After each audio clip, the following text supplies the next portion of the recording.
Star Pawan Kalyan నటిస్తున్న అత్యంత ప్రతిష్టాత్మక చిత్రం హరిహర వీరమల్లు గురించి ఇప్పటికే విఎఫ్ఎక్స్ అప్డేట్ ఇచ్చాం. ఇప్పుడు దీనిలో మరో ఆసక్తికర విషయం బయటకు వచ్చింది. ప్రస్తుతం సినిమా పోస్ట్ ప్రొడక్షన్ దశలో ఉంది. విఎఫ్ఎక్స్ టీమ్ ఫైనల్ టచ్ ఇస్తుండగా పవన్ అభిమానులు ఈ చిత్రాన్ని టాలీవుడ్ లో ఒక విజువల్ వండర్ గా చూస్తున్నారు. దర్శకుడు జ్యోతికృష్ణ స్వయంగా విదేశాల్లోని విఎఫ్ఎక్స్ స్టూడియోలో జరుగుతున్న గ్రాఫిక్స్ పనిని పర్యవేక్షిస్తున్నారు. తాజా సమాచారం ప్రకారం హరిహర వీరమల్లు సినిమాలో మొత్తం 6000 విఎఫ్ఎక్స్ షాట్స్ ఉన్నాయి. ఇది ఆదిపురుష్ తరువాత ఇండియాలోని సినిమాల్లో 2వ స్థానం. ఇంట్రెస్టింగ్ గా సినిమా షూటింగ్ ప్రారంభించక ముందే ప్రీ విజువలైజేషన్ టెక్నిక్ ద్వారా మొత్తం కథను యానిమేషన్ లో చిత్రీకరించారు. అందువల్ల సినిమా షూటింగ్ ని కేవలం 10 నెలల్లో పూర్తి చేయగలిగారు. ద్వితీయ భాగంగా 2 గంటల పాటు గ్రాఫిక్స్ ఉండబోతున్నాయి. ప్రతి విఎఫ్ఎక్స్ షాట్ కు 10 లేయర్లు ఉండేలా పనితీరు చేశారు. నాణ్యత విషయంలో ఎలాంటి రాజీ పడలేదు.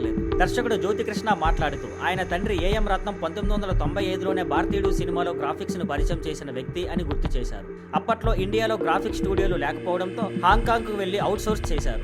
ఇప్పుడు పరిస్థితి పూర్తిగా మారిపోయింది. ఇండియాలోనే అత్యుత్తమ CGI టెక్నీషియన్లు తయారయ్యారు. హరిహర వీరమల్లు బడ్జెట్ 340 కోట్లు దాటిపోయింది. కేవలం చివరి 10 నిమిషాల భాగానికి 25 కోట్లు ఖర్చయ్యాయి. ఇలాంటి భారీ గ్రాఫిక్స్ తో పవన్ కళ్యాణ్ నటించిన ఈ సినిమా ప్రేక్షకులు భిన్నమైన అనుభూతి ఇచ్చేలా ఉంది. Thank you for watching. Please like, share and subscribe.